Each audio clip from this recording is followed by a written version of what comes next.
pouvez lancer votre question, s'il vous plaît. Voilà, Monsieur Patrick Mbeko, merci. Merci pour l'exposé. Mais quand je ferme les yeux et vous entends parler, j'ai l'impression d'entendre Charles Onana. Je ne vous demande pas qui il est, nous le connaissons tous, mais merci. Je sens que c'est la même théorie et ce sont les mêmes idées, les mêmes investigations. Ma question serait, après avoir entendu toutes ces révélations, je crois que pour nous, il serait mieux d'accompagner tout ceci par une lutte ou une réaction politique aussi. Pouvez-vous nous dire en ce moment si vous avez soit l'intention ou si vous avez déjà quelques leaders politiques qui accompagnent vos investigations pour une meilleure action politique, soit au Congo, soit au Rwanda aussi. Merci. Alors, s'il y a des leaders politiques qui accompagnent, oui, il y en a. Je vous dirais même qu'il y a des gens, y compris au sommet de l'État congolais, qui m'ont contacté, qui m'ont dit que oui, il faut faire quelque chose. Le problème qu'on a du côté de la RDC, c'est qu'il y a une difficulté, il y a je dirais, il y a un problème de cohérence entre ce que les gens disent et ce qu'ils doivent faire. Donc souvent, les actions ne suivent pas toujours ce qui est dit. Mais c'est vrai qu'il y a des gens ici et là qui me soutiennent, qui me disent, écoutez, c'est vrai. Après, vous avez des gens qui ne peuvent pas prendre position publiquement aussi pour des raisons particulières, hein, parfois pour des raisons de carrière, pour des raisons de positionnement politique. Vous connaissez un peu nos pays, comment ça fonctionne. Au Rwanda, j'ai été très surpris. Il y a des gens, quand même, un certain nombre de personnes qui m'ont parlé et qui m'ont dit soutenir ce que je fais.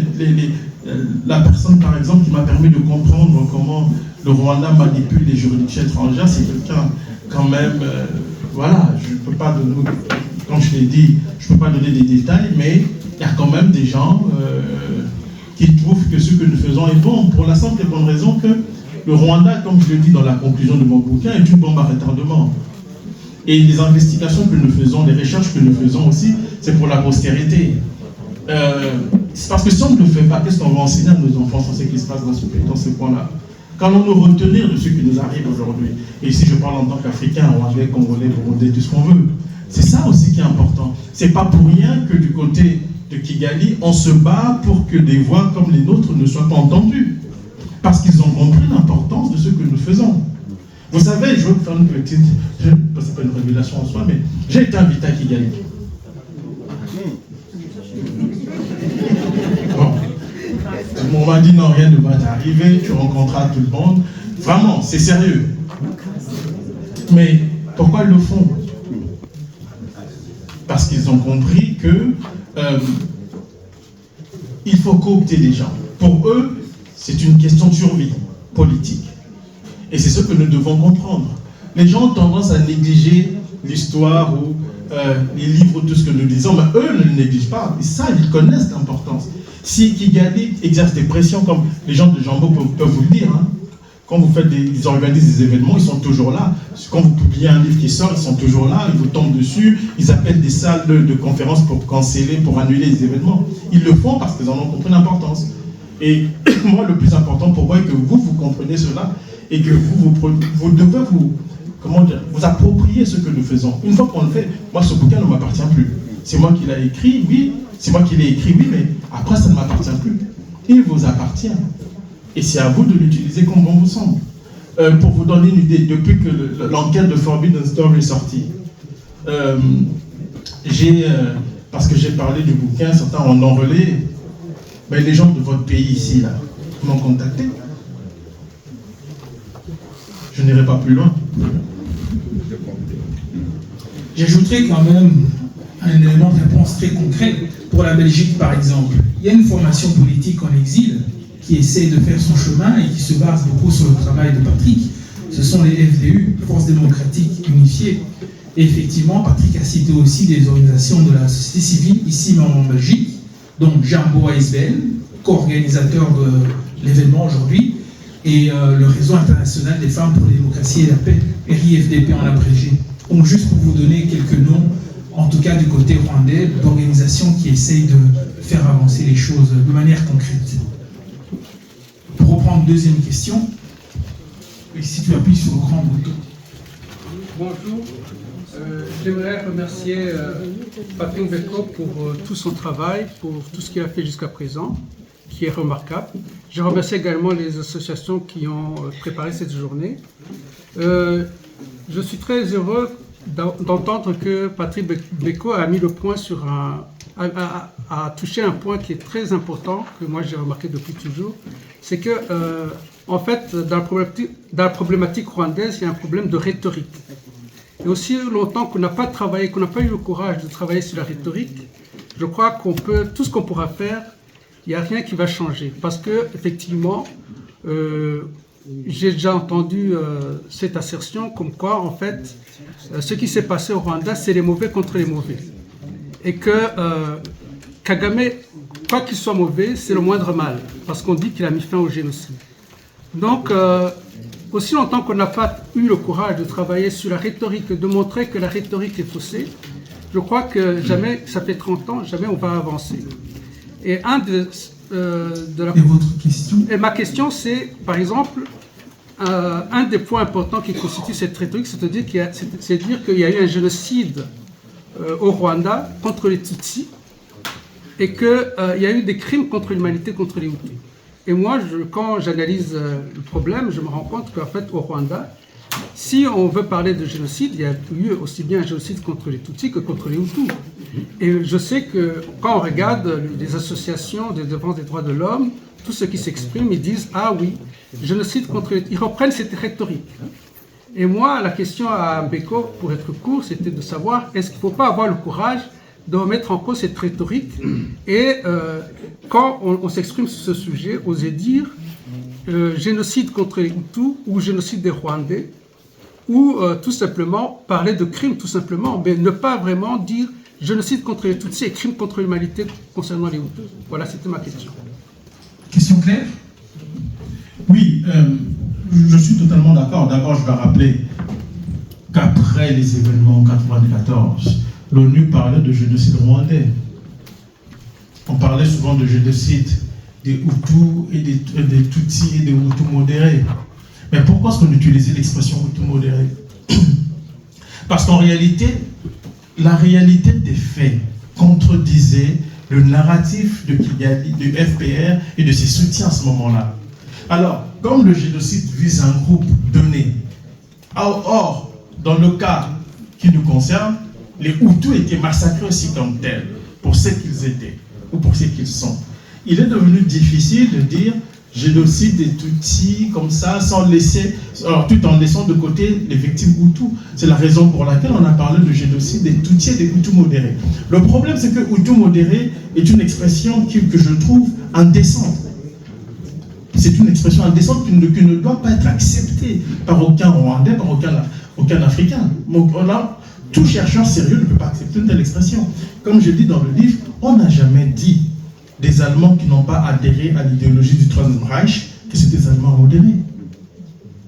Pourquoi est-ce qu'on dit ça dans le cas des Rwandais?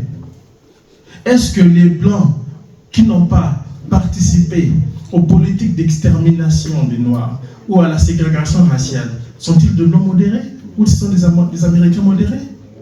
On ne peut pas dire ça. Mais dans le cas du génocide, on le dit. Et les gens l'acceptent. Et ça se retrouve dans des documents officiels. Donc il faut combattre ce narratif. Parce que tant que ce narratif va perdurer, la compréhension des événements sera faussée et nous continuerons à assister à ce genre d'injustice que nous voyons aujourd'hui. C'est ça le problème aujourd'hui. Moi, je crois qu'il faut remettre en question ce narratif. Moi, c'est ce que j'essaie de faire. Et comme je sais que c'est un débat souvent qui implique beaucoup d'universitaires, j'ai commencé par les universitaires à montrer comment beaucoup d'universitaires occidentaux ont une approche biaisée de la problématique rwandaise. Il faut le dire. Et c'est une réalité. Quand vous allez lire, moi, ce que j'ai fait par mon état intellectuel, je lis tout le monde avant de prendre position. Donc, je connais la position de la plupart des universitaires. Quand vous prenez un homme comme Vincent Duclercq, qui a rédigé le rapport sur le génocide, sur l'implication de la France dans le génocide, il est cité partout. D'abord, le monsieur n'a connu le Rwanda qu'il y a quelques années. Il n'a jamais été expert des Grands Lacs. qu'il était l'expert de l'affaire Dreyfus. Bon, le gars quitte l'affaire Dreyfus, il se retrouve dans les Grands Lacs, personne ne comprend rien. Il produit un rapport sur le rôle de la France.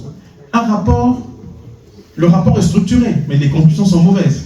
Mais il sort un livre, il faut lire ce qu'il dit dans son bouquin. Mais avant ça, ce monsieur a présidé une mission sur l'enseignement des génocides et tout ça, qui avait été mise en place par le ministère de l'Éducation et de l'enseignement supérieur en France. Dans ce document, il a répertorié les crimes de masse en Afrique. On n'a jamais cité ce qui est arrivé au Hutu. Ça n'existe pas. C'est aux chercheurs africains, rwandais, de faire un travail sérieux, rigoureux, pas partisan. Il faut faire l'effort de se rapprocher de la vérité en toute rigueur. Et c'est ça qui fait défaut. Il ne faut pas être partisan dans ce dossier. C'est la raison pour laquelle, dans mon livre, je l'ai dédié à des Tutsis rescapés. Parce que tous les rescapés Tutsis ne sont pas pour FPR. Et il y a un travail qui doit être fait. Sur le plan intellectuel, je pense, il faut remettre en question ce narratif. Il n'y a pas le choix. Voilà. C'est une question difficile.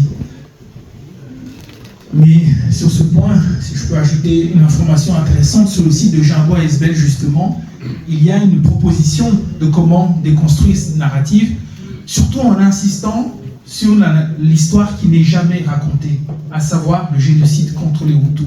Se passer du temps pour aller déconstruire ce que le FPR a fait, c'est une chose, mais il faut parler de ces victimes, il faut parler de ces crimes que, justement, les médias essaient de cacher, que Patrick révèle, que Charles révèle, que Forbidden Story révèle. Et c'est en faisant ça plutôt qu'on va imposer une nouvelle narrative. Oui, monsieur, vous pouvez appuyer sur le grand bouton au centre.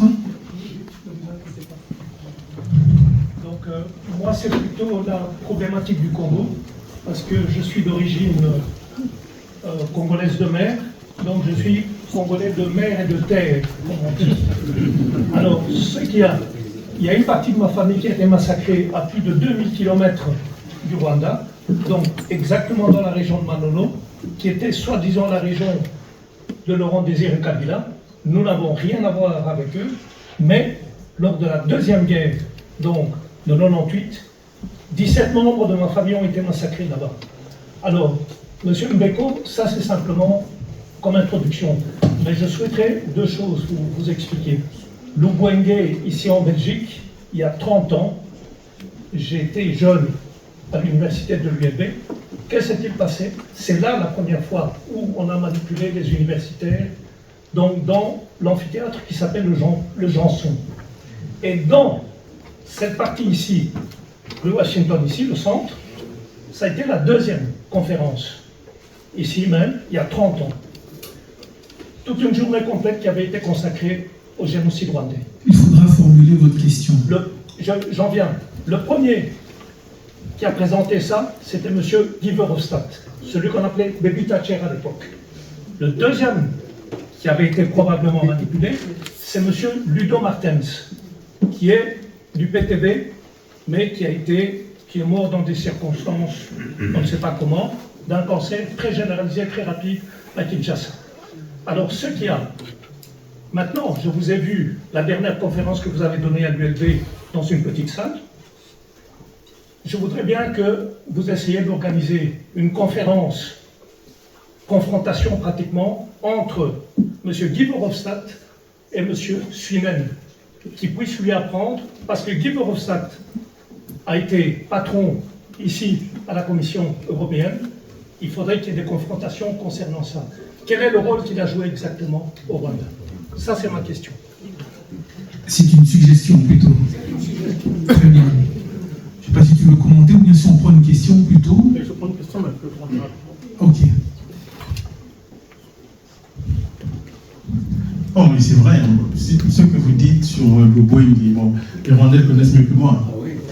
Et en plus, il y a un beau chapitre là-dedans, sur le Boeing dans le bouquin. Il y a un chapitre parce que tout ça permet de comprendre ce qui arrive. Mais comme je l'ai dit, beaucoup de gens étaient conditionnés très tôt. Très très tôt, les gens étaient conditionnés par rapport à ce narratif officiel. Il s'est imposé, les livres ont été écrits, Et personne n'a remis cela en question. Moi, c'est la raison pour laquelle j'ai voulu consacrer des chapitres entiers sur la manière dont le récit officiel qui a été construit à l'ombre de la victoire militaire du FPR, comment ce récit a émergé. Et c'est vrai qu'il faut privilégier les débats d'idées, la confrontation. Mais vous savez ce qui se passe aujourd'hui, c'est que quand vous demandez la confrontation avec la plupart des gens qui se prétendent, qui se disent spécialistes du Rwanda, ils fuient. Moi, j'ai eu un débat en France il y a un mois. Ils ont appelé les médias, les gens étaient devenus fous. J'avais en face de moi, j'ai dit, bon, appelez tout ce que vous voulez, je vais être seul.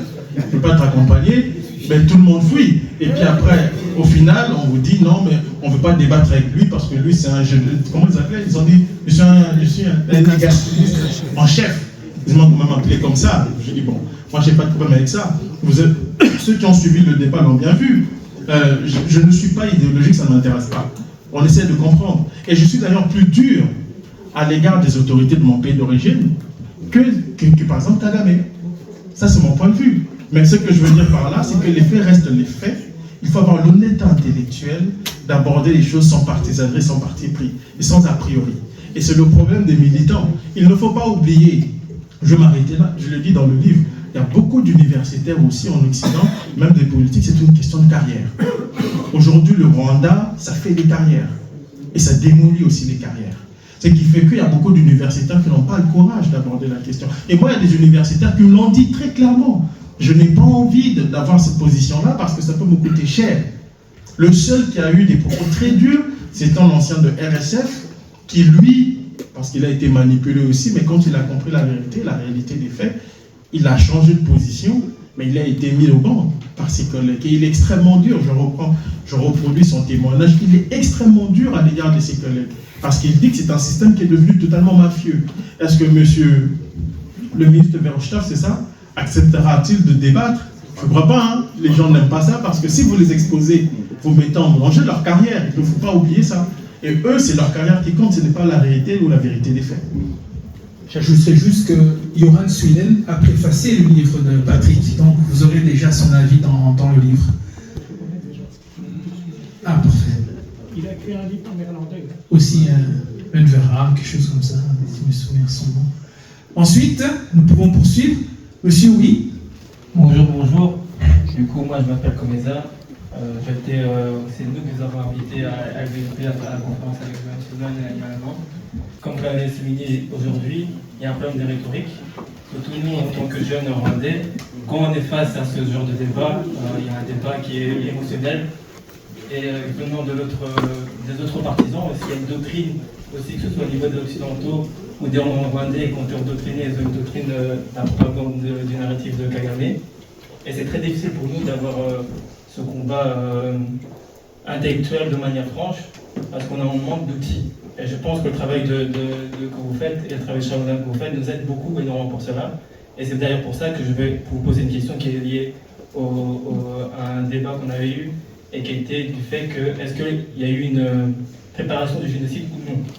Donc on était dans un échange et ils sont revenus sur l'affaire Kabuga, expliquant que Kabuga c'était donc le seul qui a financé le génocide, donc il y avait une préparation.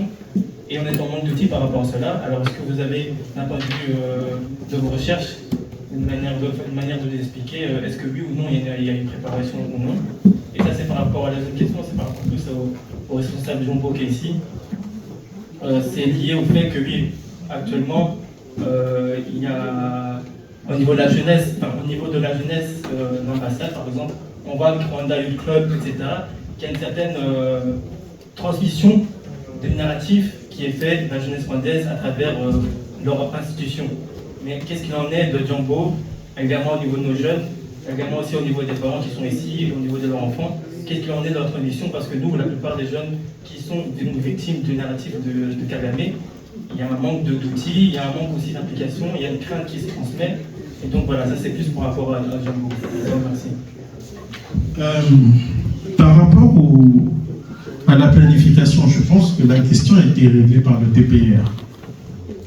La difficulté de prouver la planification est au cœur des gros problèmes, parmi les problèmes que le TPR a eu à traiter. Et c'est d'ailleurs à cause de ça qu'on est arrivé à une aberration judiciaire. On a parlé de constat judiciaire. De dire que le génocide, on considère le génocide rwandais comme un fait de notoriété publique. C'est ça le problème. Mais la question de la planification a toujours posé problème. Si vous lisez, je vais vous lire l'extrait d'un rapport de l'OUA, l'Organisation de l'Unité africaine, l'ancêtre de l'UA. Dans un rapport sur le drame rwandais, l'OUA dit ceci, les experts de l'OUA disent ceci. À notre connaissance, il n'existe aucun document, aucun procès verbal de réunion et aucune preuve qui mette le doigt sur un moment précis où certains individus, dans le cadre d'un plan directeur, auraient décidé d'éliminer les Tutsis. Il est remarquable de constater qu'à peu près tous les experts, ou ambigus, lorsqu'il s'agit de l'organisation et la planification systématique sont censés avoir été amorcés. Ça, c'est en 2000. Et le DPIR s'est cassé les dents en voulant démontrer qu'il y avait un génocide. Alors pourquoi il y a eu le débat sur la planification? Parce que dès le départ, African Watch, l'ONG dont je vous ai parlé, qui était pro-Kagame, c'est cette ONG-là qui a en fait alimenté parce qu'un génocide doit être démontré, en fait, doit être planifié. C'est en cela qu'on reconnaît un génocide. Le problème, c'est que dans le cas du Rwanda, on en parlait du génocide avant même la mise en place d'un tribunal censé statuer sur les crimes qui ont été perpétrés dans ce pays. Et c'est la raison pour laquelle, devant la difficulté de prouver le génocide, le tribunal s'est livré à des acrobaties. C'est ça le vrai problème. Le premier qui a été condamné, ouais, j'ai planifié, le Premier ministre Jean Kabanda, on sait qu'il n'y a pas eu de procès. Il y a eu une entente entre lui et le bureau du procureur, et on lui a promis de sécuriser sa famille quelque part au Canada, c'est que le procureur n'a jamais respecté.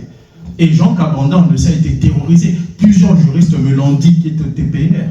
Il y a même une que je cite, qui me dit, un jour, je passais au tribunal, je l'ai vu terrorisé, je lui ai dit, mais vous avez des droits. C'est ce qui s'est passé au TPR. Donc la question de la planification, je pense qu'elle a été réglée. Le problème, c'est que comme les gens ne se documentent pas, ou les gens ont une connaissance un peu parcellaire et superficielle du drame rwandais, on nous répète tout le temps, oui, mais le génocide a été planifié. Mais qui l'a planifié? À quel moment? Personne ne peut vous le dire. Ça, c'est la réalité du génocide. Et la thèse de la planification a été d'abord avancée par African Watch, repris par Human Rights Watch. Et Alison Deforge a dit devant le TPIA, parce que c'était l'expert principal du tribunal, du bureau du procureur, elle a dit que c'était difficile de prouver la planification. Donc voilà, en gros. Mais sinon, on peut donner d'autres détails sur cette question. Mais justement, dans l'échange qu'on a eu, ils énonçaient qu'Abouga, à travers les financements qu'ils ont eus, à travers les machettes, en expliquant que selon eux, c'est à travers cela que ça prouve que... Mais Kabouga n'a même pas été jugé. Bon, comment on peut dire qu'il a planifié le génocide quand il n'a pas été jugé? Le problème dans le cas du Rwanda, c'est ça. D'abord, le Rwanda, les gens, c'est qu'il y a des agriculteurs au Rwanda, vrai ou faux? Bon, quelqu'un commande des machettes. C'est pour tuer des Tutsis ou c'était d'abord pour l'activité pour laquelle le gars était en affaire? C'est comme aux États-Unis. Venez en Amérique du Nord, vous allez voir comment on achète des armes dans des trucs. Les armes sont partout. Bon, s'il y a une tuerie de masse qui implique des Noirs aux États-Unis, va-t-on dire qu'un Caucasien quelque part avait commandé des armes pour tuer des Noirs dans le cadre d'un plan génocidaire? Ça, c'est cette manière caricaturale d'aborder les questions africaines un peu qui m'exaspère. Parce qu'il faut un tribunal pour déterminer ce type de crime de masse. Dans le cas du Rwanda, c'est le contraire. Et c'est d'ailleurs, je montre le cas du procureur Goldstone, le premier procureur du tribunal. On lui pose la question, vous jugez, il dit, nous jugeons le génocide, partant du principe que le génocide, c'est le crime qui a été perpétré contre les Tutsis. Or, le tribunal, lui, sa mission était de juger tous les responsables des crimes perpétrés au Rwanda le 1er janvier 1994 au 31 décembre 1994, y compris l'attentat contre l'avion du président Habyarimana. Or, le tribunal, conditionné par le narratif officiel, parce que je rappelle que tous les procureurs, tous les juristes du tribunal avaient le livre de African Watch. Et ils avaient aussi après le livre d'Alison Deforge. Et ces deux bouquins, je les démolis dans le bouquin, dans mon livre à moi. Je montre comment ce sont des livres qui sont orientés, qui ne permettent pas de comprendre globalement les événements. Je ne dis pas que ces livres-là sont inutiles, mais ils ne permettent pas de comprendre la complexité, la globalité des événements survenus au Rwanda. Très bien. Pour la question adressée à Jambo, je vais passer la parole à Normand, qui est justement présent, président de Jambo, pourra vous répondre. Mais juste un petit élément de réflexion sur la planification Comesa. On nous a coincé pendant 30 ans sur le débat autour de la planification qui finalement va dans tous les sens parce que même juridiquement, la planification n'est pas un élément requis pour qu'un génocide soit un génocide. Mais la vraie question qu'on doit traiter aujourd'hui, c'est qui a éventuellement planifié. Parce que soit planifié ou pas, finalement, j'ai envie de dire, on s'en fout. Mais c'est sur qui on met cette planification. Et c'est là le problème. Si on n'arrive pas à mettre des noms précis, des noms concrets, on ne va même plus rentrer dans ces discussions. Le problème, c'est qu'on a voulu mettre ça sur des gens, sur des gouvernements, sur des organisations, etc. Et c'est ça qui pose problème. Donc, réfléchissez plutôt, mais qui est-ce qu'on veut mettre dedans, dans cette planification, qu'elle soit vraie ou pas, plutôt que vraiment se baser sur le simple fait d'être planifié. Merci Gustave. Excuse-moi Patrick de prendre un peu de ton temps de parole. Je vais essayer d'être court puisque Patrick Beko est celui qui nous a rassemblés aujourd'hui. Donc je vais essayer d'être court pour répondre à ta question. Question difficile, question pas facile. Donc qu'est-ce qu'on fait pour intéresser les jeunes par rapport au combat qu'on mène pour la justice, les droits de l'homme, la vérité pour le Rwanda et la région des Grands Lacs. Je dirais que tu as parlé de ce que fait le régime rwandais avec les jeunes Rwandais de la diaspora. Le Rwanda investit beaucoup d'argent dans l'image, de manière générale. On le voit avec Visit Rwanda, etc.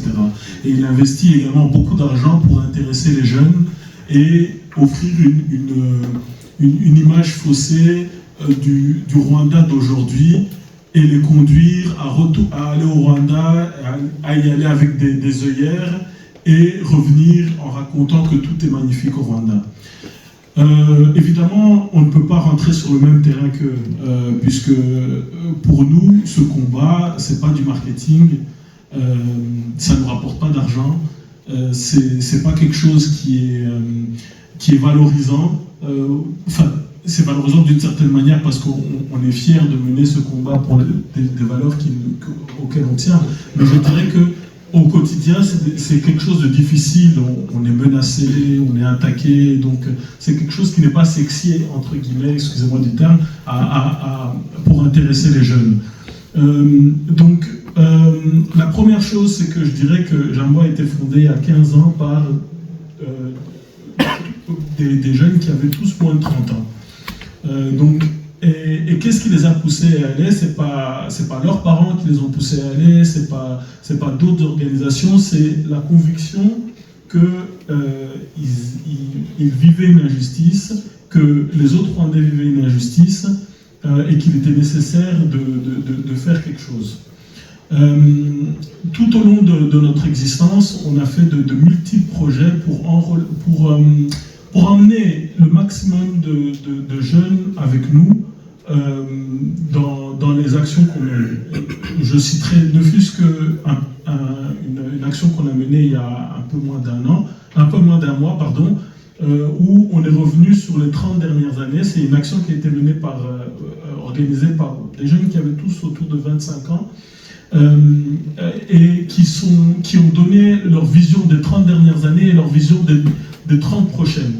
Parce que c'est eux qui vont construire les 30 prochaines années, c'est pas nos parents. Donc moi et toi, je pense qu'on est à peu près de la même génération. Et donc je dirais que, pour conclure, que c'est difficile en fait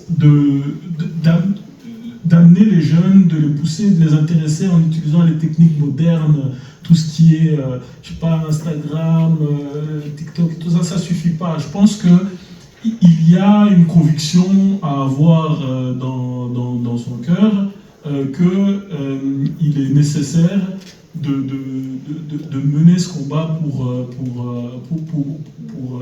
notre région, pour les Africains, pour nos compatriotes les Rwandais, pour nos voisins les Congolais. Et ça, j'aurais du mal à te l'inculquer. Je pense qu'en grandissant, en évoluant, en mûrissant, on se rend compte que la réalité qu'on vit ici en Belgique est d'une certaine manière biaisée, et c'est là où il y a une prise de conscience qui doit nous conduire à prendre nos responsabilités. Donc je dirais qu'on fait notre maximum, mais qu'il y a une part à chacun aussi de responsabilités à prendre. Merci.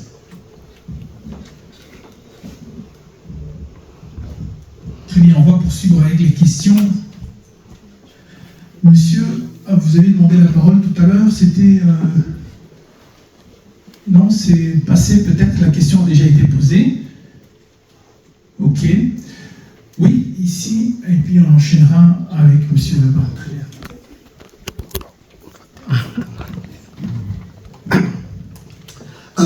Je voulais juste intervenir sur la question du jeune homme sur la planification du génocide.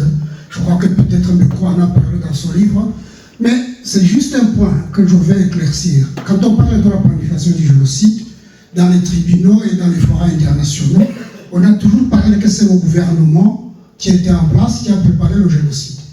Le gouvernement, les autorités militaires, les autorités civiles. Il y a juste un point qui montre que Sora ne résiste pas à la critique. Prenons le gouvernement. Dans le gouvernement qui était en place, non, j'explique un peu, c'est juste un complément d'explication. Donc, le gouvernement qui était en place, il y a des ministres qui ont été acquittés. Je peux citer le ministre Kazimir Bisimou, qui était ministre de la Santé. Je peux citer le ministre Mouyaneza, qui est ministre de la Fonction publique. On peut encore en citer. Ils ont été acquittés. C'est-à-dire qu'au niveau de la planification, il n'a pas eu, ces ministres ne sont jamais réunis pour s'entendre sur une quelconque complot d'organiser le génocide. Parce qu'il y en a ceux qui ont été acquittés. Prenons les autorités militaires. Le général Ndingirimana, qui était chef de la gendarmerie. La gendarmerie, c'est un organe qui était chargé de la sécurité. Son monsieur, il a été acquitté. Prenons le général Kabiligi, qui vient de décéder récemment. Son monsieur, il était chef des opérations militaires. Il a été acquitté. Donc, ça détruit aussi l'idée qu'il n'y a pas d'autorité militaire qui se sont réunies pour faire un complot. Bon, prenons les autorités territoriales, les préfets, les bourgmestres. Le bourgmestre va dire le schéma de Ditessi ou je sais de Mamanza. Il a été acquitté, son monsieur. Le préfet Wagambi, qui était le préfet de Tiagougou, il a été acquitté. Autrement dit, les autorités locales ne se sont jamais réunies pour faire un complot pour organiser le génocide, parce que parmi ces autorités, il y en a ceux qui ont été acquittés. On peut multiplier des exemples pour montrer que cette planification qu'on veut faire porter au gouvernement et aux autorités qui étaient en place ne tient pas la route. Voilà, c'est juste ce complément que je voulais ajouter. Merci beaucoup. Oui. On y arrivera, mais rapidement les questions alors. Bonjour Monsieur Mbeko. D'abord, je voudrais remercier les organisateurs de l'événement et encore merci à vous pour ce week-end. J'en profite pour remercier monsieur qui a voté pour monsieur Maïs, grâce à qui je vous ai connu. J'avais une question par rapport à quelque chose que vous avez soulevé sur l'invitation, sur une invitation que vous aurez reçue pour le Rwanda et pour Kinshasa aussi. Ma question est de savoir, pour la partie Kinshasa, est-ce que Kinshasa, en essayant d'abord d'inviter votre ami, si je peux le dire comme ça, M. Onana, pendant la crise qui opposait Tshisekedi à Kagame, est-ce qu'en tentant de vous inviter, ils n'essayent pas de vous utiliser comme une blanchisserie, quand on sait que pendant très très longtemps, l'UDPS, qui est le parti d'Étienne Tshisekedi et de son fils aussi, a travaillé avec le Rwanda. Est-ce qu'aujourd'hui, maintenant que ça commence à être de plus en plus public, qu'il a travaillé avec Kagame, que c'est parce qu'il a roulé un peu dans la farine qu'il veut, c'est vrai, faire une virginité, permettez-moi le terme, est-ce qu'en acceptant l'invitation, vous ne serez pas peut-être, vous ne retrouviez pas peut-être dans la posture de quelqu'un dont le bouquin va être récupéré pour essayer de blanchir quelqu'un qui, auprès de l'opinion publique congolaise, n'a plus de crédit? Moi déjà, en ce qui me concerne, je pense qu'il faut toujours faire la part des choses. Moi, je ne suis pas prêt à aller à Kinshasa pour demain, pour dire sincèrement. Mais de toute façon, si on intervient dans le débat, on le fait pour qui? C'est ça la vraie question, parce que on a aussi le choix entre, soit on doit... moi je vois, il y a beaucoup d'étudiants au Congo, à Goma, un peu partout, qui me disent, mais quand est-ce que vous allez venir et tout ça. Bon, je dis toujours, on verra. Bon, pour le Rwandais, c'est exclu, hein, vous comprenez. Mais pour la RDC, ça va dépendre d'un certain nombre de facteurs, mais pour l'instant, c'est exclu. Moi, je pense que, moi, mon travail, si les autorités le récupèrent, s'en servent pour sortir le Congo de sa calamiteuse situation, moi, ça m'irait, ça me ferait plaisir. Ça me fera plaisir, parce que le plus important est que la situation évolue. Moi, je ne fais pas de fixation sur les individus. Ce qui m'intéresse, c'est que cette région recouvre la paix, retrouve sa paix, qu'il y ait une certaine prospérité pour tout le monde. C'est ça qui est important. Vous savez, il y a encore quelques années, je ne pensais pas que j'allais être contacté par des tout-petits pro-FPR pour me dire « Ah, on aime ton travail ». C'est ça aussi la réalité des faits. Quand tu fais ou vous faites un travail comme le nôtre, ça peut être ingrat, ça peut aussi être gratifiant, mais la chose la plus importante, c'est de se mettre au-dessus de la mêlée. Et aussi d'éviter aussi les pièges politiques de la récupération qui peuvent vous être tendus ici et là parce que nous connaissons un peu nos gens, nous savons comment ils fonctionnent. Donc la chose la plus importante, c'est d'avoir les positions, de faire des positions de principe, il faut avoir certains principes quand même de vie et de fonctionnement. Je ne veux pas parler à la place de Charles, je sais pourquoi il est allé à Kinshasa, j'étais au courant bien avant tout le monde, il m'avait appelé, il m'avait dit, les étudiants avaient vraiment demandé qu'il soit là, il est allé. Est-ce que le gouvernement fait de la récupération? Peut-être, mais la chose la plus importante aussi de savoir, c'est qu'il faut que le message passe. Ça, c'est le plus important. N'oubliez pas que c'est une guerre permanente et invisible à l'œil nu. Même les bouquins, c'est pas pour rien que les autres savent faire pour éviter que les bouquins se retrouvent dans des endroits. Moi, pendant longtemps au Canada, il y avait un monsieur qui achetait tous mes bouquins. Moi, j'étais content, je vendais le livre. C'était le même monsieur qui achetait le bouquin pour faire disparaître. Et j'ai découvert par la suite que c'était un gars du FPR. Oui. Donc, c'est ça en fait. Mais la chose la plus importante pour moi, en tout cas, à partir du moment où j'ai écrit ce bouquin, il ne m'appartient plus, il vous appartient à vous. Si les autorités congolaises, Félix Tshisekedi, quiconque l'utilise, dire on s'en sert pour aider nos services à mieux comprendre ces enjeux-là, je n'ai pas de problème avec ça, sincèrement. Mais c'est à moi d'avoir des positions de principe pour ne pas me faire acheter ou être récupéré. C'est ça qui est important. Monsieur, ici. Bonjour Monsieur Becot, bonjour à tous. Merci pour la présentation. Alors vous parlez de 30 ans. 30 ans. Bon, moi j'ai 36 ans, moi je suis congolais, hein, comme vous. Depuis que je suis petit, donc depuis que j'ai 6 ans, j'entends Kagame, Kagame, Kagame. Vous savez très bien que le nom Kagame, dans les maisons congolaises, ça fait tomber les cheveux. J'ai une fille de 3 ans. Même à elle, je lui dis Kagame, Kagame, Kagame. Mais bon. On voit que dans la région, enfin, ce sont des êtres humains. On voit que dans la région des Grands Lacs, allez, Museveni, il est à la fin, Sassou Nguesso, il est à la fin, Kagame aussi ira à la fin. Comment on gère, Congolais, Burundais, Rwandais, Ougandais, comment on gère l'après-Kagame? Ça, c'est une question. Ensuite, j'ai une constatation. Donc, j'étais à Kin il y a quelques semaines. Je ne vais pas parler de ma famille et tout, mais bon, j'ai eu l'occasion de dîner avec 2 députés, de parler un peu avec eux de la situation. Franchement, ma constatation, c'est lunaire, c'est catastrophique. Les gens sont déconnectés au Congo. On parle même avec la population, enfin de ma famille et d'autres amis de la famille, mais il faut regarder la télé, c'est telenovelas, c'est je sais pas moi, la Bible toute la journée à la télé, c'est la musique, enfin, voilà. J'ai l'impression quand même que la solution ne viendra pas du côté congolais parce qu'il y a une médiocrité vraiment du côté congolais. Voilà, donc ma question, c'est l'après-Kagame et ma constatation, c'est au niveau congolais, ça tourne pas rond. Enfin, je suis désolé. Voilà, désolé de expliquer que ce soit, mais voilà, merci. Sur Kagame, je crois dans ma conclusion de ce livre, d'ailleurs, je le dis, pour moi, le Rwanda est une bombe à retardement. Qu'on essaie de nous faire croire que tout est beau, moi ça ne m'impressionne pas. Qu'on me montre la capitale qui gagnait sa propriété, ça ne m'impressionne pas. La paix des cœurs et des esprits n'est pas encore là. Et c'est ça qui est inquiétant. Et Kagame, ça fait rendre la situation intenable. Et l'après Kagame, ce sont les Rwandais qui vont décider, ça c'est sûr et certain.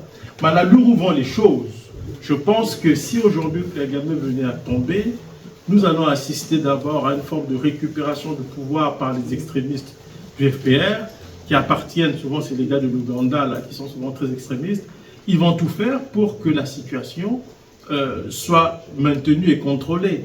Mais ce n'est pas sûr que dans ce genre, parce que dans ce genre de système, il y a toujours des frictions silencieuses qu'on ne voit pas. Et Kagame est très malin, il s'est débarrassé d'un certain nombre de gens qui étaient autour de lui pour promouvoir des jeunes qui lui doivent tout et tout ça. Déjà, il y aura déjà une terrible fracture au niveau du pouvoir interne. Et à cela s'ajoute la frustration de la majorité qui ne s'exprime pas.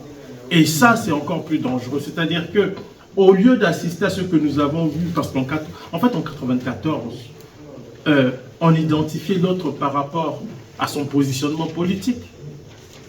C'est-à-dire, on savait que les opposants, là, étaient avec le FPR, ou on les soupçonnait d'être avec le FPR. Mais maintenant, ça va être beaucoup plus compliqué.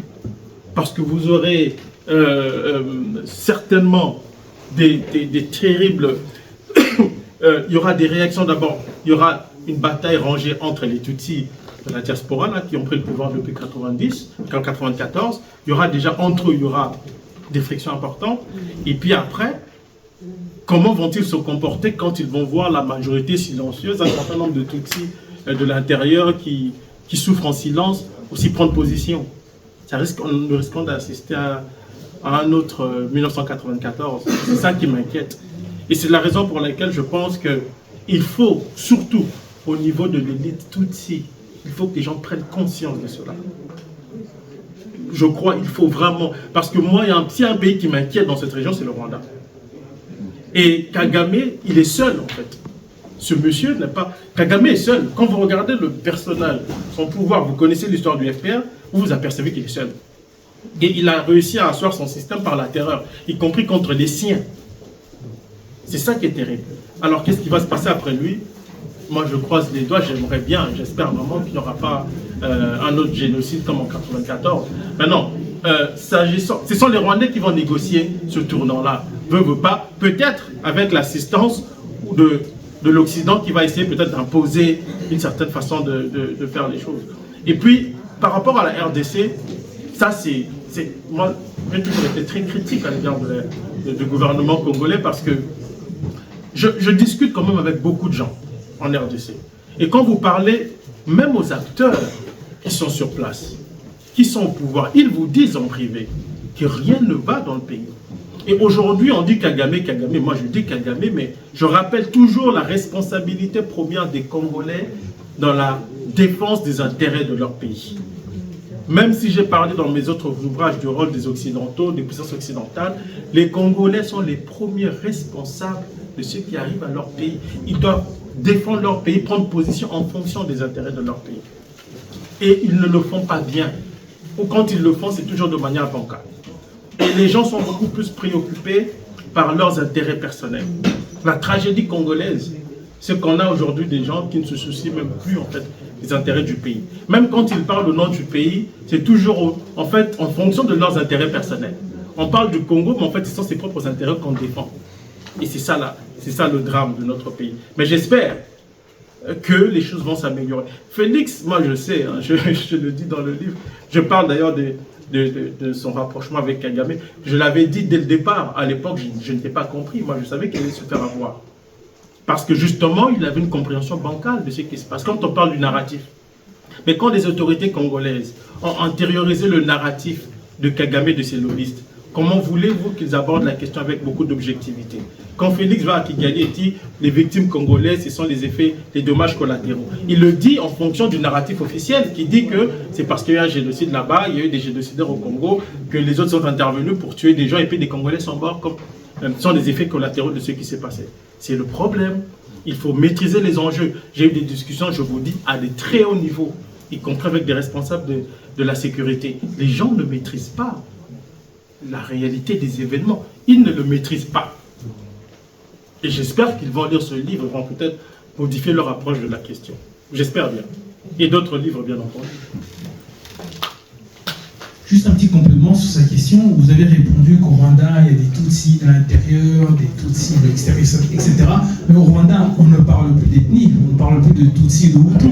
Comment est-ce possible alors? Oui, mais parce que ça, c'est pour la consommation extérieure. Et c'est un élément que j'aborde dans le bouquin parce que, à partir du moment où vous dites qu'il n'y a plus de Tutsis, il n'y a plus de Hutus, vous pouvez marginaliser les Hutus personne ne saura, parce que tout le monde est rwandais.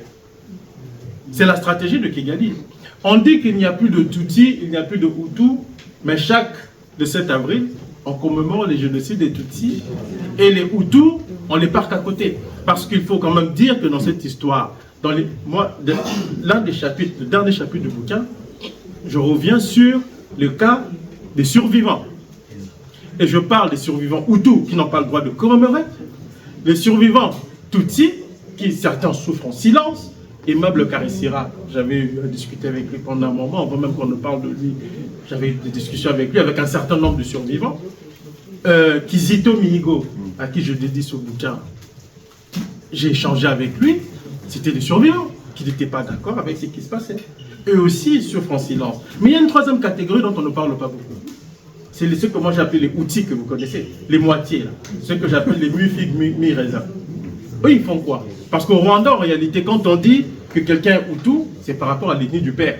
Quand on dit que quelqu'un est Tutsi, c'est par rapport à l'ethnie du père. Mais ceux qui sont nés des mariages mixtes, donc on appelait parfois Hutu, Tutsi, des gens qui étaient issus des mariages mixtes et qui représentaient peut-être la majorité à l'époque. Parce qu'il y avait beaucoup de mariages mixtes. On les classe. Mais vous voyez, c'est-à-dire que le discours de Kagame sur l'abolition de la mention ethnique est un piège. En fait, ça ne change en rien la réalité du rapport de force sur le terrain. Et d'ailleurs, il y a un rapport que j'ai reproduit justement. C'était un fax, non, pas un fax, mais un document confidentiel de l'ambassade américaine à Kigali. Un diplomate américain envoie un document au département d'État pour expliquer justement que l'abolition de la mention ethnique ne change en rien le rapport de pouvoir qui existe au Rwanda.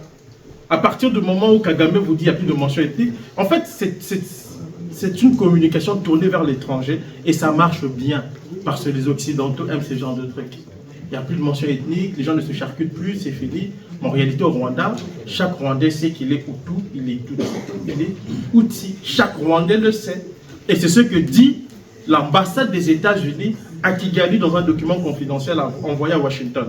Et d'ailleurs, quand on nomme les gens, le même diplomate dit, au Rwanda, quand vous voyez un Hutu occuper une fonction importante, regardez toujours celui qui vient après lui.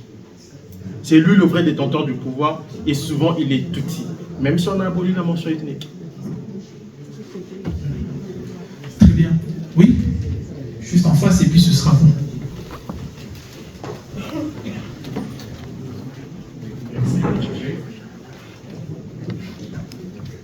Merci. Il y a une question que je voudrais vous demander. C'est la question qui est centrée sur le facteur démographique du génocide au Rwanda. Parce qu'on ne le dit pas souvent et on essaie de l'oublier qu'au Rwanda, les Hutus étaient de 85%. Et essayez de parler dans le micro directement. Les Hutus au Rwanda étaient de 85%. Et les chiffres qui relèvent du recensement de la population de 1991 disent que les Tutsis étaient de 500 097. Aujourd'hui, on donne les chiffres de 1 183 000 Tutsis qui ont été tués pendant le génocide. Alors que les chiffres, donc le nombre de Tutsis qui existaient au Rwanda avant le génocide était de 597.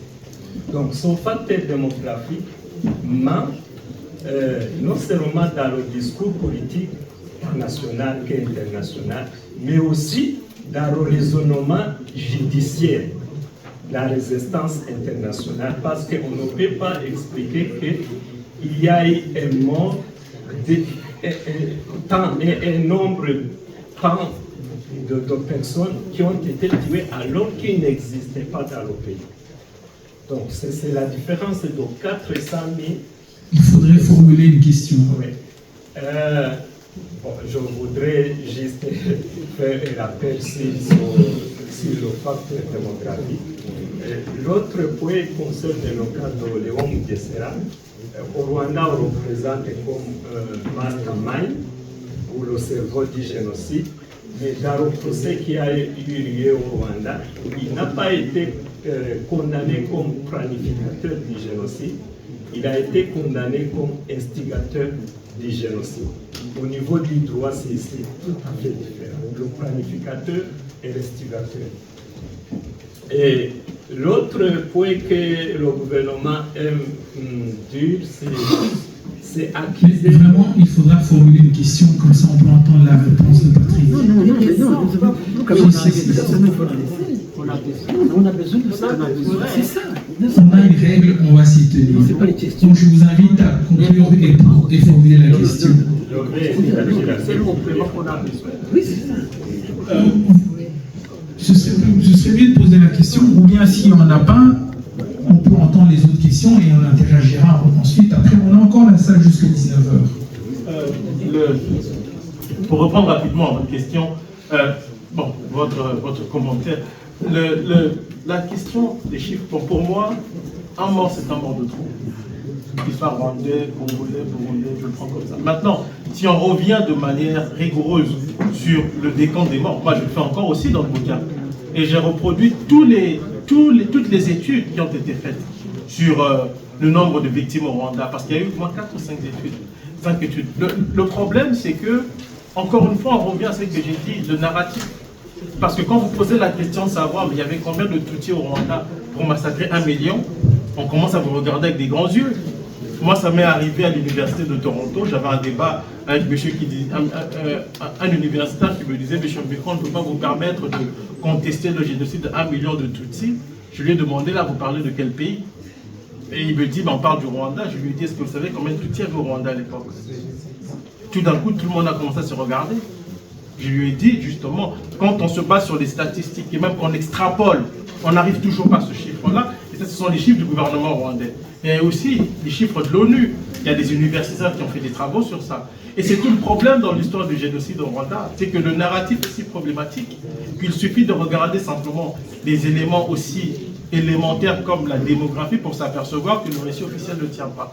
Quand vous posez la question de savoir, admettons même qu'il y a eu, parce que Ibuka nous a dit qu'il y avait 300 000 rescapés. Il ne faut jamais l'oublier.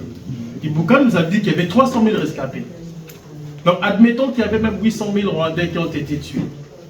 800 000, moi, les 800 000. Bon, 300 000 rescapés Tutsis.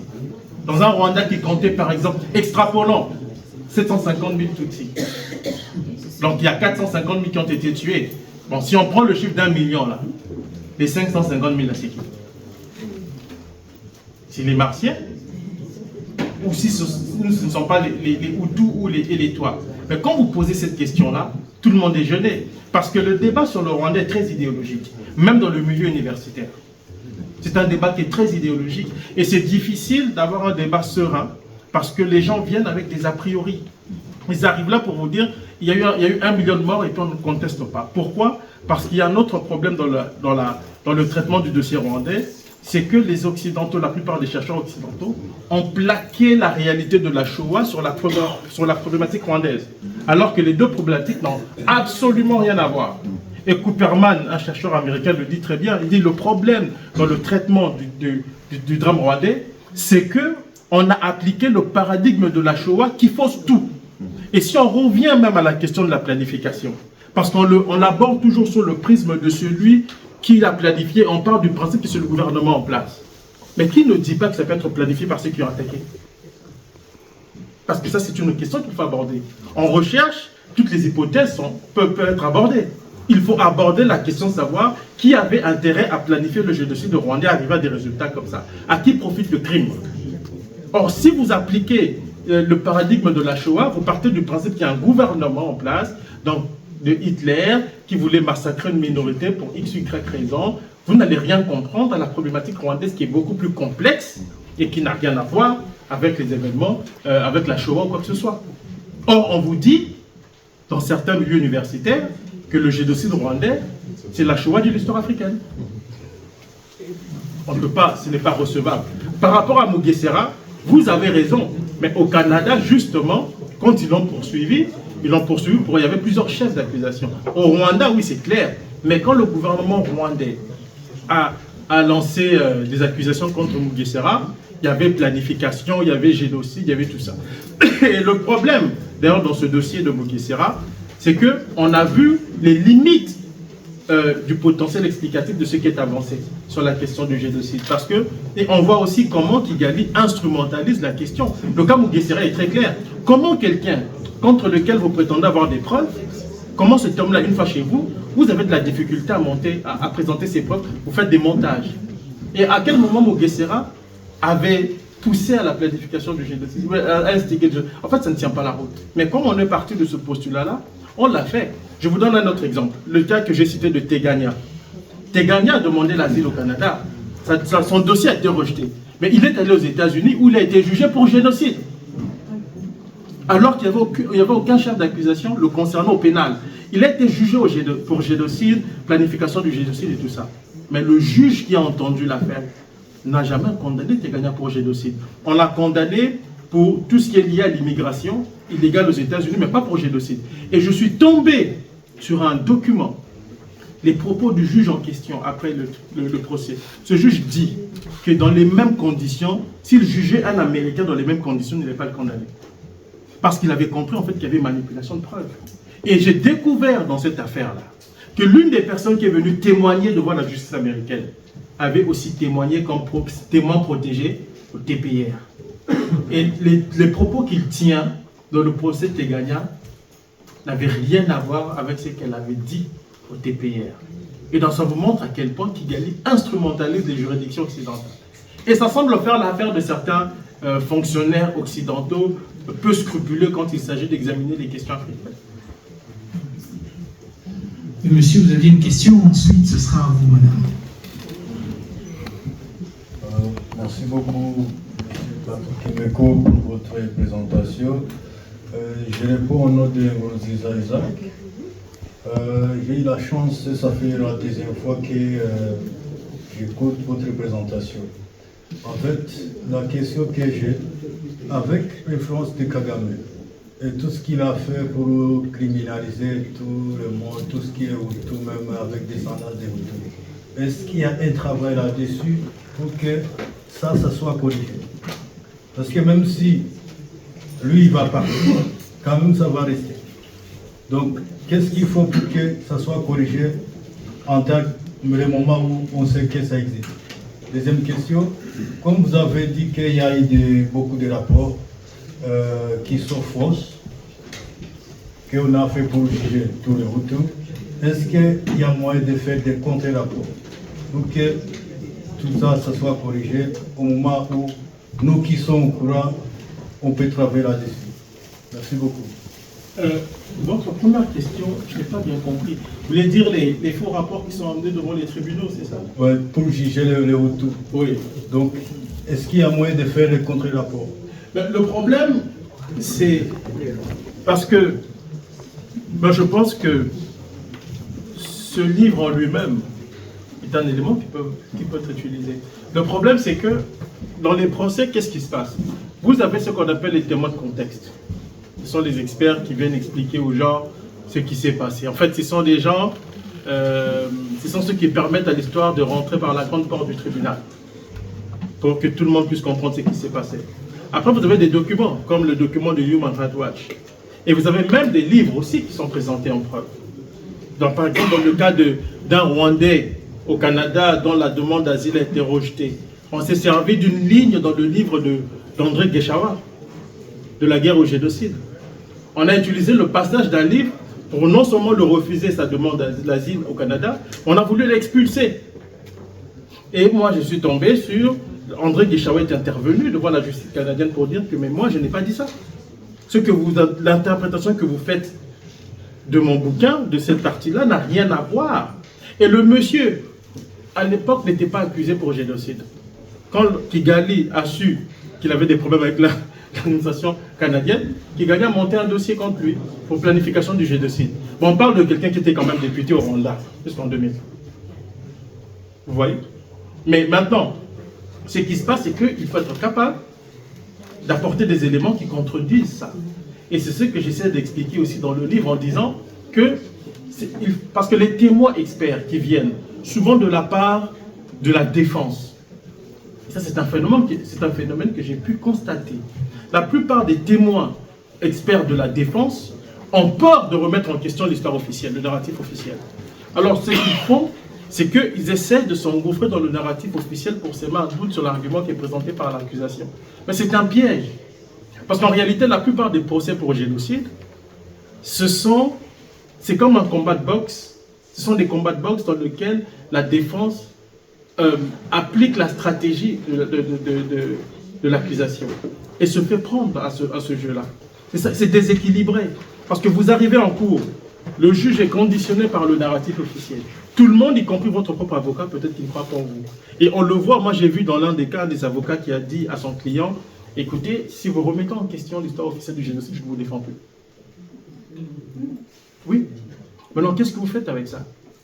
Et ça prend des témoins experts qui sont capables de contrecarrer le narratif officiel, de dire que d'abord, monsieur le juge, cette manière dont les faits sont présentés est problématique. Voici pourquoi. Nous déposons en preuve, par exemple, le livre de Patrick Mbeko, par exemple, ou de Charles Onana, ou de Jenny River, je ne sais qui. Mais on ne le fait pas. Parce que souvent, les gens ont peur de contre. En fait, le problème du narratif officiel, ça agit, il y a un effet structurant, une telle puissance que les gens ont peur de contrer ça. Au TPR, cela a conduit d'ailleurs à des frictions entre les avocats de la défense et leurs clients. Ce qu'on a appelé la défense politique, quand les gens disaient que nous sommes poursuivis parce que nous sommes Hutus, nous avons perdu la guerre. Certains avocats de la défense n'étaient pas d'accord. Mais c'était la réalité. Et ce que je dis dans le livre, c'est que les Hutus qui sont poursuivis, je ne dis pas que tous ceux qui sont poursuivis sont innocents. Moi, je ne sais pas s'ils sont coupables ou pas coupables. Ce que je sais, c'est que les procédures judiciaires qui les ont emmenés devant les tribunaux sont des procédures qui sont viciées. Et à partir de ce moment-là, je questionne les verdicts qui sont prononcés. Et pratiquement tous les verdicts sont des verdicts de culpabilité, même quand il y a des éléments de preuve qui tentent à les disculper.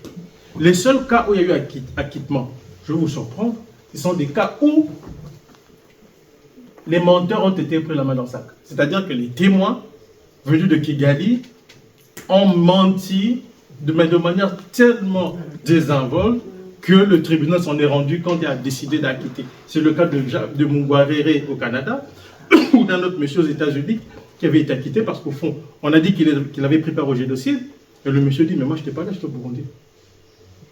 Mais ils ont insisté, le tribunal s'est retrouvé dans une position sans intenable, ils ont dit, non, on l'acquitte.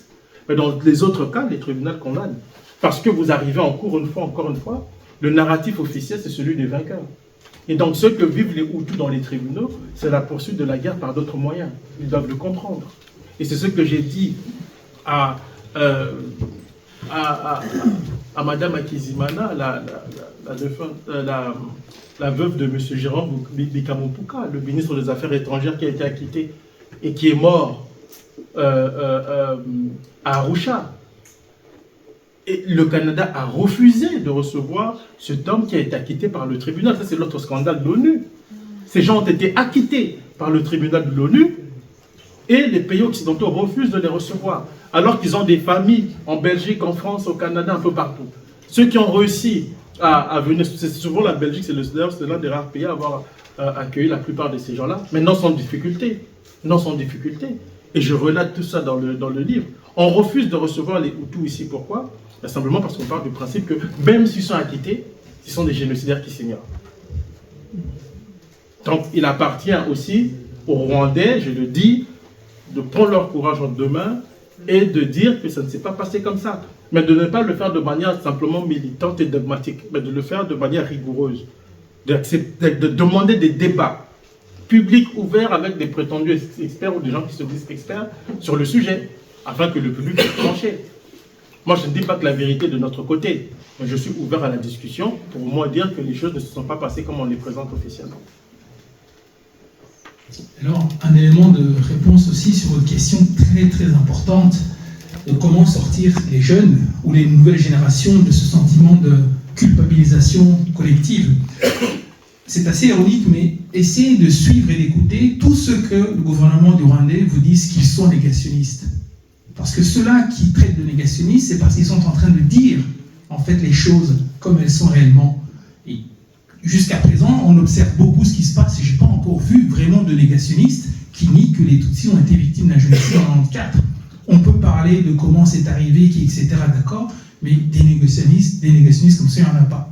Donc, quand on vous dit que Beko est un négationniste, lisez toute son œuvre. Quand on vous dit Charles, Jambo, un tel, une telle, allez lire et écouter ce qu'ils disent, parce que c'est là que vous aurez votre vérité qui va vous permettre de sortir de cette culpabilisation et de cette incrimination collective.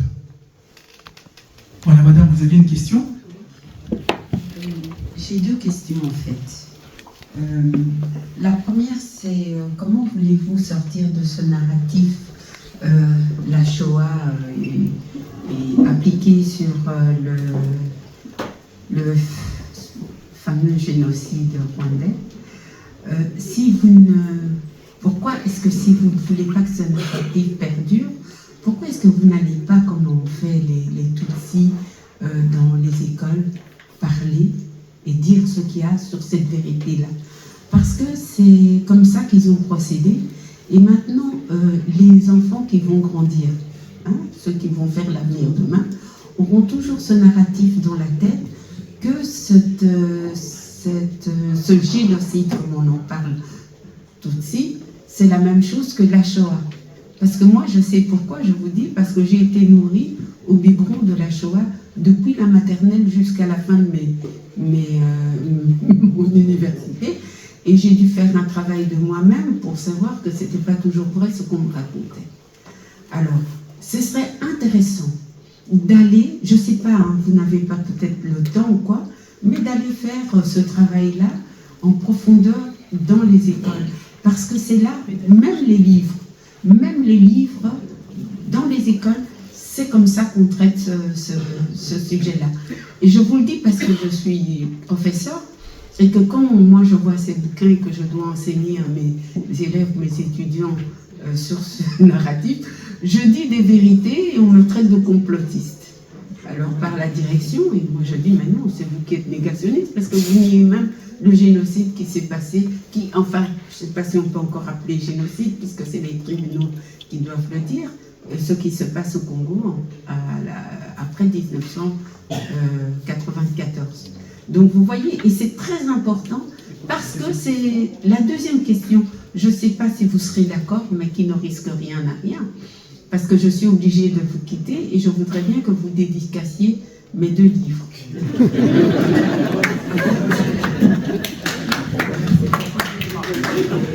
Mais on allait commencer la séance de dédicace dans un petit quart d'heure. Est-ce que vous partez tout de suite? Alors, pendant qu'il réfléchit à la réponse, on va faire une exception, on va prendre la dédicace, mais dans un petit quart d'heure, on commence justement la session de dédicace.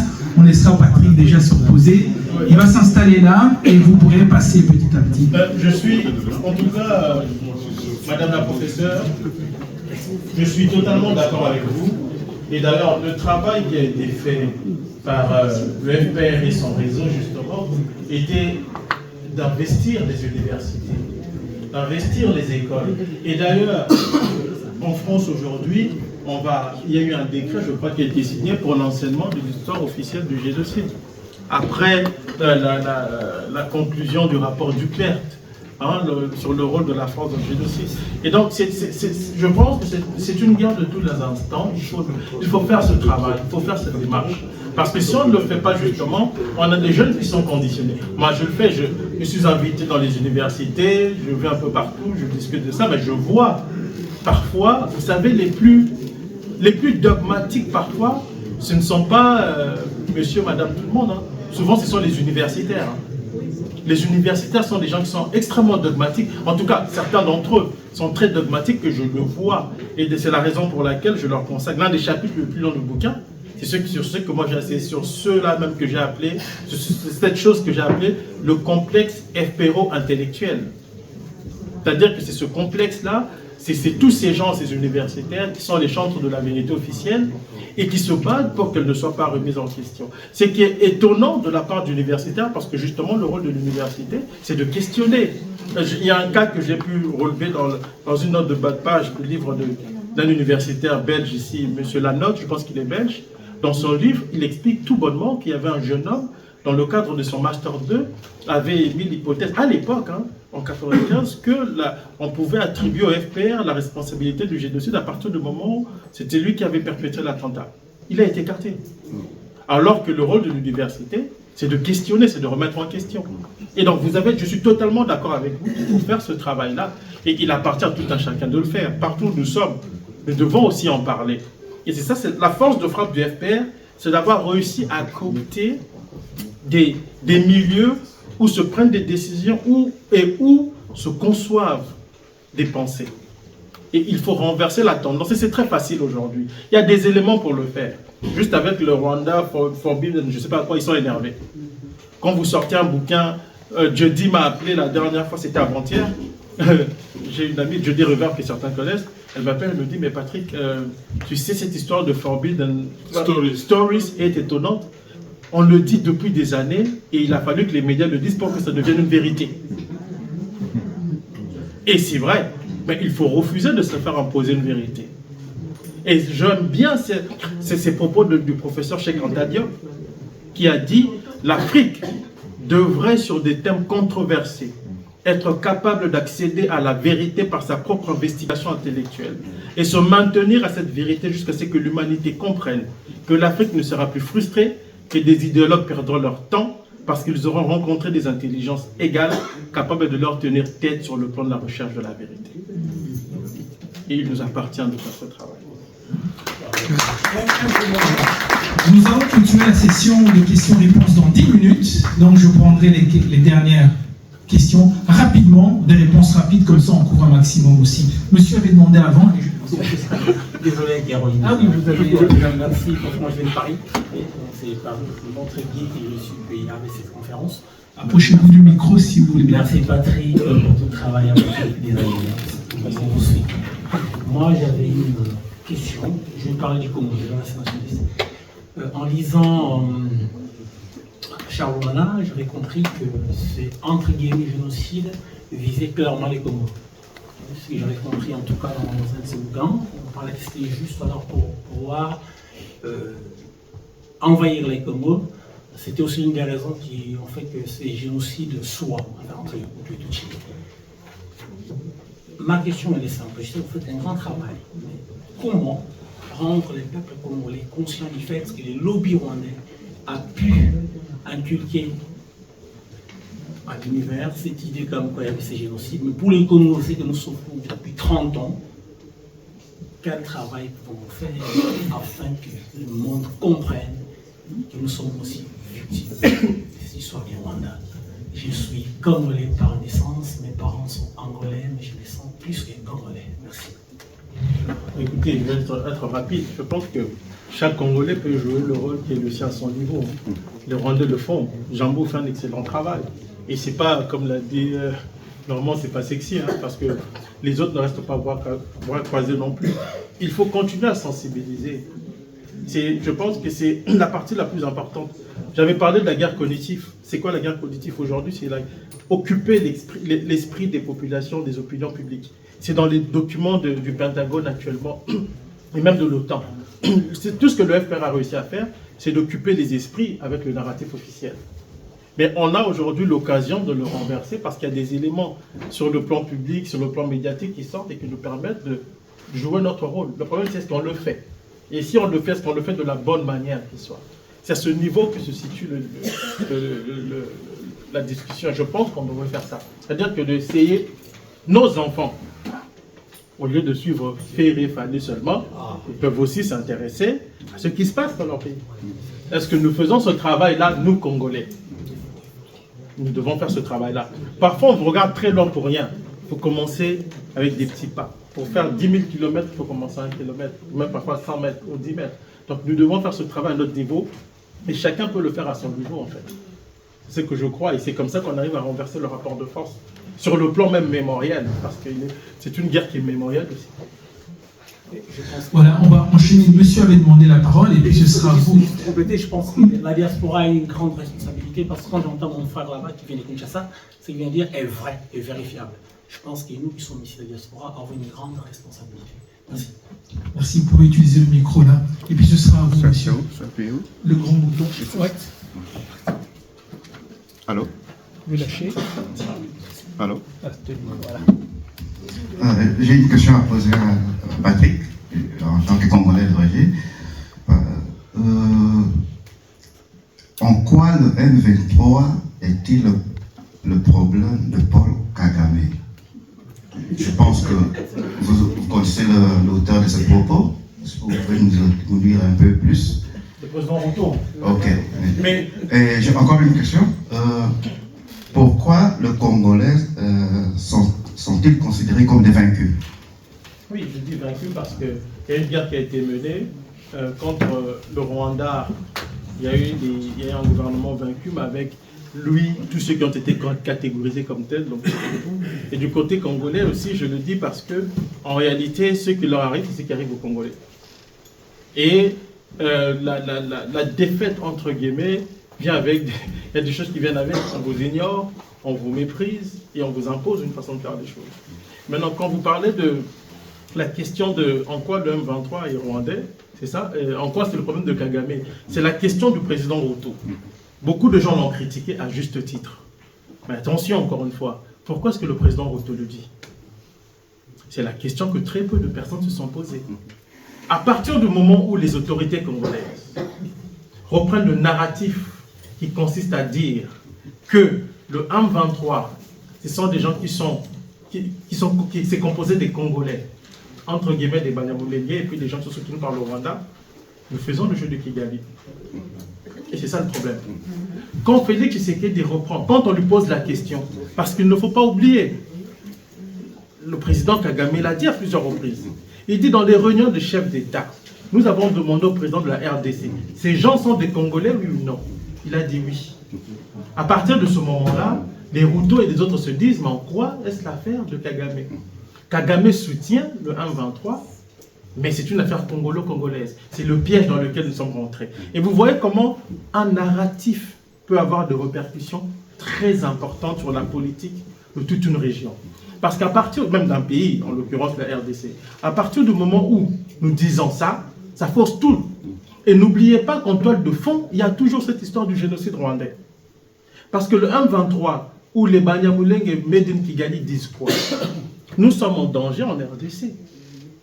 Et il y a eu toute une campagne qui a été menée par des jeunes gens, par le réseau des Banyamulenge à Kigali dans plusieurs capitales occidentales et dans les pays africains. Et ne pensez surtout pas que tous les chefs d'État qui sont là comprennent les enjeux sous-jacents. Vous vous trompez. Moi, quand j'ai travaillé sur la Libye, je me suis aperçu que beaucoup de chefs d'État africains ne comprennent rien à rien. Ils lisent les journaux, le Figaro, et puis ça s'arrête là. Et comme on n'a pas des gens qui font des enquêtes de fond pour renseigner nos gens, nous ne comprenons rien du tout.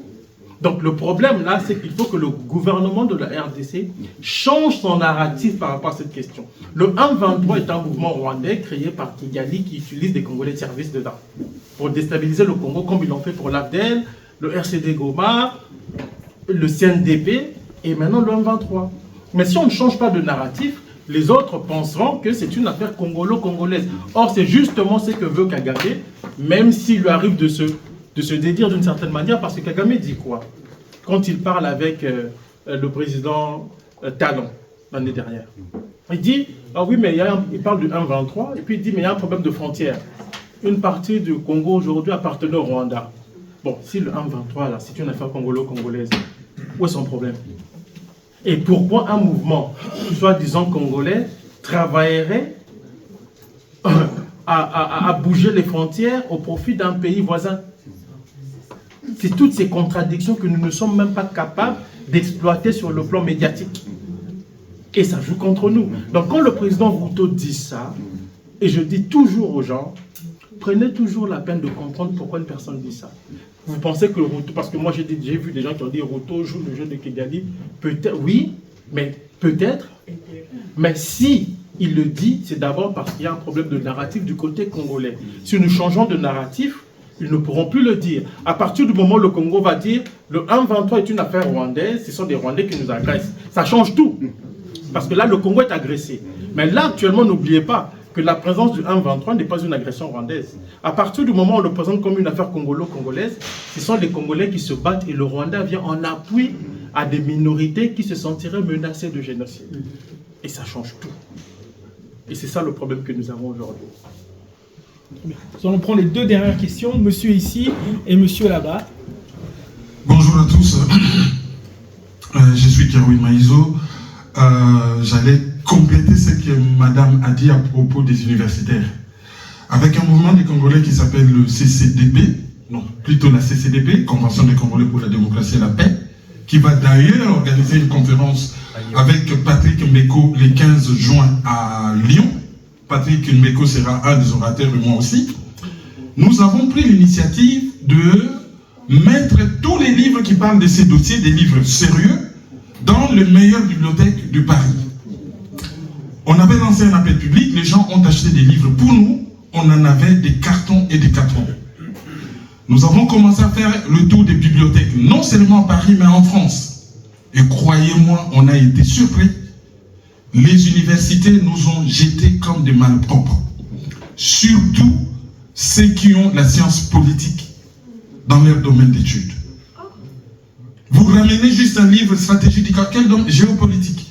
Ah non, mais ça parle de quoi? Ah non, monsieur, non, mais lisez quand même. Ah non, non, non, non, dehors, sortez. Vécu. On était ridicule avec notre camionnette. Lorsque vous allez dans une petite bibliothèque de mairie, on vous reçoit, d'accord? Bon, déposez là, on va lire, on verra si on peut mettre. Mais dès que vous arrivez dans une université, et Dieu sait le sait, moi j'ai étudié en France, donc je sais comment ça fonctionne. On nous a mis dehors, comme je ne peux pas prouver, j'évite de citer les noms de certaines universités, mais il y a un endroit particulier à Paris qui m'a choqué. Ils ont la science politique dans leur domaine d'études. Et là, tellement qu'ils étaient informés, dès que nous sommes arrivés, c'est juste si on s'est approché de la porte. Et l'agent de sécurité était prêt à nous mordre. Et on nous a foutus dehors. Voilà comment ça fonctionne. Bon, il y a une question rapide à Patrick. Oui, merci. À la chute de Mobutu, pour le faire remplacer par Paul Kagame, il y a un certain nombre d'événements. Pardon. Pour introniser Mobutu comme responsable de la politique du containment dans une certaine partie de l'Afrique, il y a eu un certain nombre de phénomènes. Il était parti à Washington en visite d'État, et voilà.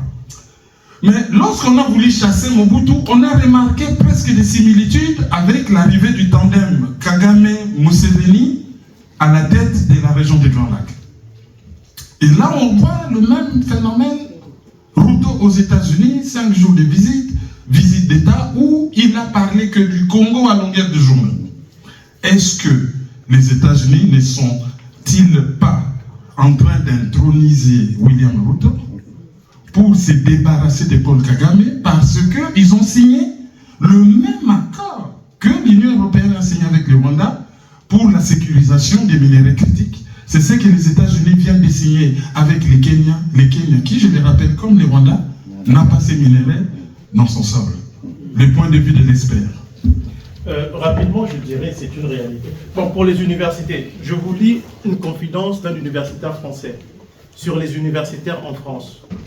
Il dit c'est toute une petite partie du monde universitaire qui travaille sur les Grands Lacs.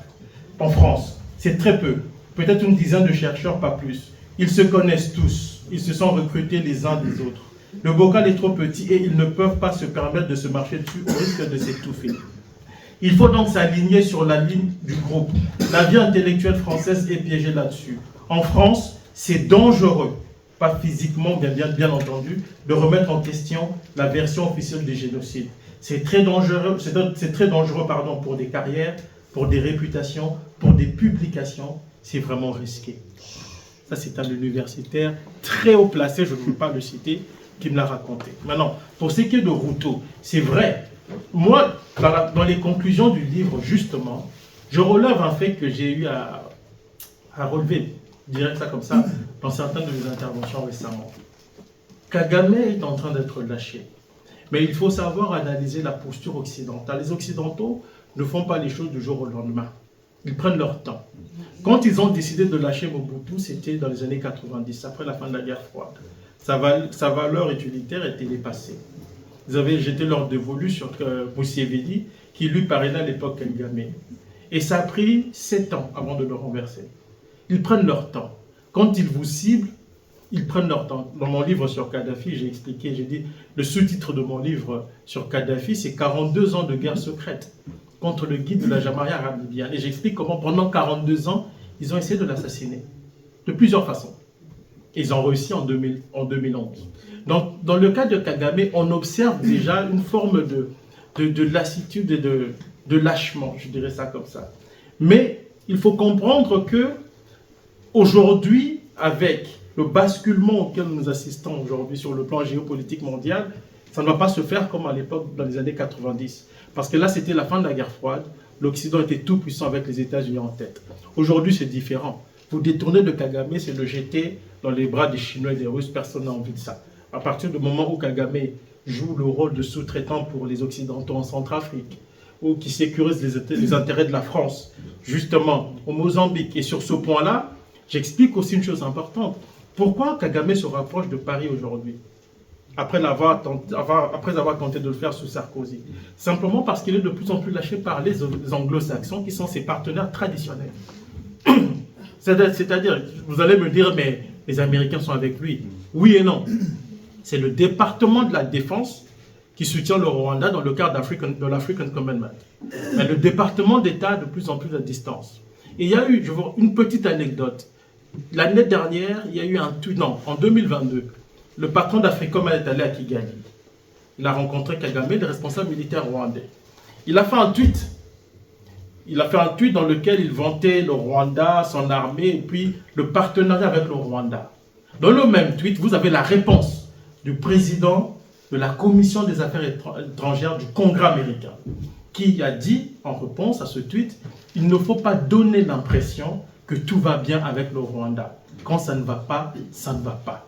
Et quelques temps après, vous avez la fameuse sortie du monsieur comment il s'appelle, celui qui avait menacé qui avait demandé de couper l'aide, l'un des responsables du Congrès justement, qui avait demandé à ce qu'on coupe l'aide à l'armée rwandaise pour son implication dans la guerre du 1-23. Mendez, je crois, le sénateur Mendez. Ce qui se passe aujourd'hui, c'est que la politique étrangère américaine est très complexe. Il y a plusieurs centres de pouvoir. Vous avez la Maison-Blanche. Vous avez le département d'État, qui est souvent lié à la Maison-Blanche. Vous avez la CIA, qui va mener des opérations clandestines parfois. Vous avez le Pentagone et la DIA. Et vous avez des autres agences de renseignement. Ce qui fait que, par exemple, je vous donne pour que vous compreniez bien, dans le cas de la Syrie, il est arrivé que le Pentagone soutienne des rebelles qui sont en guerre contre des rebelles soutenus par la CIA. Eux tous se battent contre le gouvernement du président Assad. Donc vous avez ce genre de configuration. Alors si vous ne comprenez pas bien les subtilités de la géopolitique, vous ne comprenez pas bien ce qui se passe. Et c'est ce qu'on observe dans le cas du Rwanda. C'est-à-dire que le département d'État est de plus en plus distant, et c'est la raison pour laquelle vous avez des déclarations un peu critiques à l'égard de Kigali par rapport à la question congolaise, même si on ne va pas très loin, justement parce qu'il y a le département de la défense qui est là. Alors dans ce cadre-là, on voit monter en puissance Ruto. Et cette façon de sous-traiter la question congolaise au Kenya a commencé avec l'EAC. C'est pas maintenant. Quand vous regardez la position de l'EAC, c'était le Kenya qui sous-traitait tout en réalité, avant que le Congo décide de chasser l'EAC. En fait, on a délégué au Kenya une forme de leadership qui est en train de s'incruster de plus en plus. Mais il n'est pas encore totalement effectif. Avec la dernière visite du président Ruto, on voit bien qu'on a amorcé une nouvelle phase dans les relations entre l'Occident et puis Kagame, et même Museveni, parce qu'on oublie Museveni, qui est quand même en froid avec les Occidentaux, et particulièrement les Anglo-Saxons. Très bien. Dernière question, intervention, et ensuite on passe à la question des dédicaces. Merci. Merci Patrick pour cette présentation. Je ne sais pas si c'est Dida Sobouké, mais je vais juste faire une petite introduction sur ma question. C'est la façon dont ce régime de Kigali, ce qui est utilisé pour infiltrer ou bien s'introduire dans le système judiciaire ou même politique ici en Occident. Il y a un sujet qui, je trouve, est devenu tabou, on dirait, c'est l'utilisation du tourisme sexuel au Rwanda. C'est très développé. Et je ne sais pas si vous vous souvenez d'un ministre belge qui a été à l'est du Congo en 2010. Et on lui avait présenté une petite gamine, si je me souviens bien, de 14-15 ans, qui était enceinte et qui avait été violée par les hommes de Kagame. Et son ministre, il avait déclaré que même s'il y avait eu un génocide au Rwanda, ça ne devait pas empêcher qu'il y ait une démocratie, que donc Kagame devait respecter la démocratie. Son ministre arrivé ici une semaine après, il a traité les Hutus, il a été de passage à Kigali. On sait entre-temps, on a une information sur ce qui s'est passé, mais il a traité les Hutus de cancer qu'il fallait éliminer dans la région des Grands Lacs. Je ne sais pas si vous vous souvenez de ce ministre. Alors, vous savez très bien qu'il y a, chaque vendredi quasiment, il y a des jets privés qui partent de Kigali remplis de filles de Kagame, des espions, mais qui viennent coucher à gauche à droite, à Bruxelles, à Londres, à New York, un peu partout. Je ne sais pas si c'est dit dans... Il faudra formuler votre question. Dans ce livre. Surtout que c'est le Je dernier. ne sais pas si c'est dans ce livre. Est-ce que vous ne pensez pas que ça serait un sujet intéressant, peut-être pour le prochain bouquin, pour analyser...